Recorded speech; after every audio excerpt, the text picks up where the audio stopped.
ஆதியாகமம் அதிகாரம் 22 1. இந்த காரியங்கள் நடந்த பின்பு தேவன் ஆபிரகாமை சோதித்தார். எப்படியெனில், அவர் அவனை நோக்கி, ஆபிரகாமே என்றார். அவன், இதோ அடியேன் என்றான். 2. அப்பொழுது அவர், உன் புத்திரனும் உன் ஏக சுதனும் உன் நேச குமாரனும் ஆகிய ஈசாக்கை நீ இப்பொழுது அழைத்து கொண்டு மோரியா தேசத்துக்கு போய் அங்கே நான் உனக்கு குறிக்கும் மலைகள் ஒன்றின் மேல் அவனை தகன பலியாக பலியிடு என்றார். 3. ஆபிரகாம் அதிகாலையில் எழுந்து தன் கழுதையின் மேல் சேணம் கட்டி தன் வேலைக்காரரில் 2 பேரையும் தன் குமாரன் ஈசாக்கையும் கூட்டிக் கொண்டு தகன பலிக்கு கட்டைகளையும் பிளந்து கொண்டு தேவன் தனக்கு குறித்த இடத்திற்கு புறப்பட்டு போனான். 4. 3ஆம் நாளில் ஆபிரகாம் தன் கண்களை ஏறெடுத்து பார்த்து தூரத்திலே அந்த இடத்தை கண்டான். 5. அப்பொழுது ஆபிரகாம் தன் வேலைக்காரரை நோக்கி, நீங்கள் கழுதையை நிறுத்தி இங்கே காத்திருங்கள், நானும் பிள்ளையாண்டானும் அவ்விடம் மட்டும் போய் தொழுது கொண்டு உங்களிடத்துக்கு திரும்பி வருவோம் என்றான். 6. ஆபிரகாம் தகன பலிக்கு கட்டைகளை எடுத்து தன் குமாரனாகிய ஈசாக்கின் மேல் வைத்து தன் கையிலே நெருப்பையும் கத்தியையும் எடுத்து கொண்டான். இருவரும் கூடி போனார்கள். 7. அப்பொழுது ஈசாக்கு தன் தகப்பனாகிய ஆபிரகாமை நோக்கி, என் தகப்பனே என்றான். அதற்கு அவன், என் மகனே, இதோ இருக்கிறேன் என்றான். அப்பொழுது அவன், இதோ நெருப்பும் கட்டையும் இருக்கிறது, தகன பலிக்கு ஆட்டுக்குட்டி எங்கே என்றான். 8. அதற்கு ஆபிரகாம், என் மகனே, தேவன் தமக்கு தகன பலிக்கான ஆட்டுக்குட்டியை பார்த்து கொள்வார் என்றான். அப்புறம் இருவரும் கூடிப்போய் 9. தேவன் அவனுக்கு சொல்லி இருந்த இடத்துக்கு வந்தார்கள்.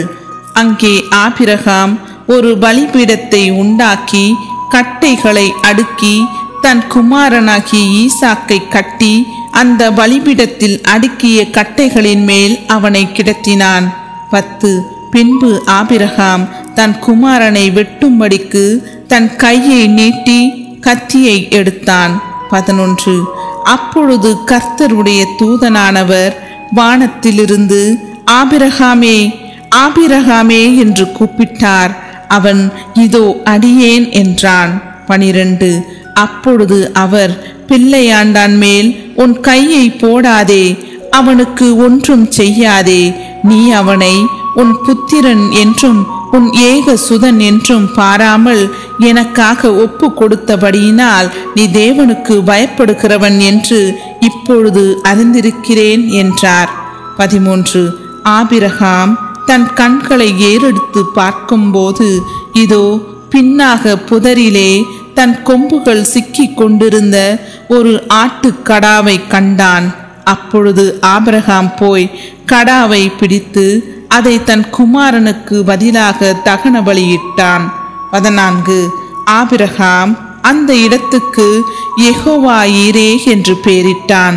அதனாலே கர்த்தருடைய பர்வதத்திலே பார்த்து கொள்ளப்படும் என்று இந்நாள் வரைக்கும் சொல்லப்பட்டு வருகிறது. 15. கர்த்தருடைய தூதனானவர் 2ஆம் தரம் வானத்திலிருந்து ஆபிரகாமை கூப்பிட்டு, 16. நீ உன் புத்திரன் என்றும் உன் ஏக சுதன் என்றும் பாராமல் அவனை ஒப்பு கொடுத்து இந்த காரியத்தை செய்தபடியால், 17.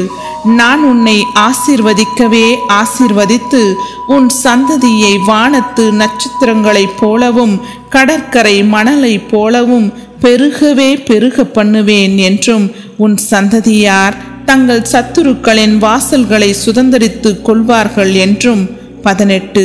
நீ என் சொல்லுக்கு கீழ்ப்படிந்தபடியினால் உன் சந்ததிக்குள் பூமியில் உள்ள சகல ஜாதிகளும் ஆசீர்வதிக்கப்படும் என்றும் என் பேரில் ஆணையிட்டேன் என்று கர்த்தர் சொல்லுகிறார் என்றார்.